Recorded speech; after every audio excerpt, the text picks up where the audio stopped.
नमस्कार, आप देख रहे हैं न्यूज़ 24। मैं हूं विपनेश माथुर और आज की दो बड़ी खबरें जिस पर हमारी नजरें लगातार बने हुए हैं। सुप्रीम कोर्ट की संवैधानिक बेंच ने आज दो बड़े और ऐतिहासिक फैसले सुनाए हैं। पहला फैसला दिल्ली सरकार और एलजी के अधिकारों के टकराव पर था, जिसमें सुप्रीम कोर्ट ने जिन मामलों पर दिल्ली सरकार को कानून बनाने का अधिकार है, उन विभागों की ट्रांसफर पोस्टिंग का अधिकार दिल्ली सरकार को दे दिया है। तो वहीं महाराष्ट्र विवाद में सुप्रीम कोर्ट ने शिंदे सरकार को बड़ी राहत दी है, लेकिन साफ कर दिया है कि अगर उद्धव इस्तीफा ना देते तो सरकार बहाल हो सकती थी। अब कोई बदलाव हम नहीं कर सकते क्योंकि उद्धव ठाकरे इस्तीफा दे चुके हैं। तो इन दो बड़ी खबरों पर न्यूज़ 24 लगातार बना हुआ है। एक तरफ दिल्ली सरकार को राहत मिली है तो दूसरी तरफ महाराष्ट्र सरकार को सुप्रीम कोर्ट से राहत मिली है। उधर शिंदे सरकार बनी रहेगी। सुनिए अभिषेक मनु सिंघवी क्या कह रहे हैं। कि माननीय उद्धव ठाकरे जो उस वक्त मुख्यमंत्री थे, उन्होंने इस्तीफा दिया, इसलिए उनको रिलीफ नहीं दी। लेकिन आज सबसे महत्वपूर्ण निष्कर्ष क्या है कि माननीय स्पीकर को तुरंत निर्णय करना है कम समय में डिस्क्वालिफिकेशन पिटीशन का। तो मैं आपसे एक प्रश्न पूछना चाहता हूं कि डिस्क्वालिफिकेशन पिटीशन का निर्णय तो एक ही हो सकता है। उन्होंने व्हिप का अस्वीकारिता की, लोगों ने, उन्होंने व्हिप का उल्लंघन किया। तो जब आपने व्हिप का उल्लंघन किया तो क्या बचा? माननीय स्पीकर को तुरंत उस आधार पर डिस्क्वालीफाई करना चाहिए और इसी से न्याय होगा, सत्य की विजय होगी।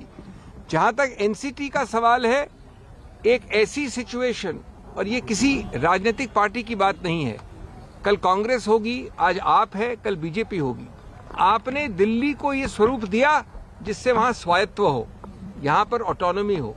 आज स्वायत्त और दिल्ली की विजय है। दिल्ली के हर उस तौर तरीके से जिसमें केंद्र सरकार ने गलत रूप से हस्तक्षेप किया है, उसको निरस्त किया गया है इस निर्णय द्वारा। और इसमें हर पक्ष में कोई सिंगल ऐसा पक्ष नहीं है, मुझे सौभाग्य था इसका दलील करने का, और कोई हमारा ऐसा पक्ष नहीं है जिसको मना किया गया हो।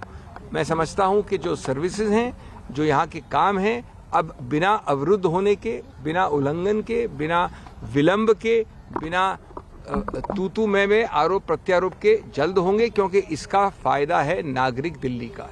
Friends, I'll very briefly tell you in English, this is a historic day. Two major judgments of the Constitution Bench, very detailed, very organized, indexed with conclusions.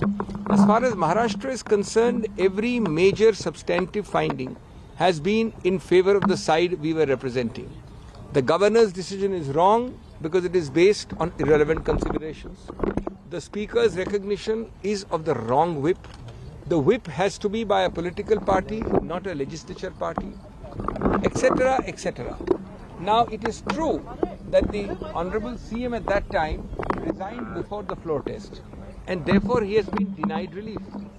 But the point of the matter is different. The point is there is a specific direction. Delhi के लोगों के साथ न्याय करने के लिए माननीय supreme court का तहे दिल से शुक्रिया। इस निर्णय से दिल्ली के विकास की गति कई गुना बढ़ेगी। अरविंद केजरीवाल, दिल्ली के मुख्यमंत्री का ये ट्वीट, उन्होंने सुप्रीम कोर्ट का शुक्रिया अदा किया है। नमस्कार, मैं हूं मानक गुप्ता।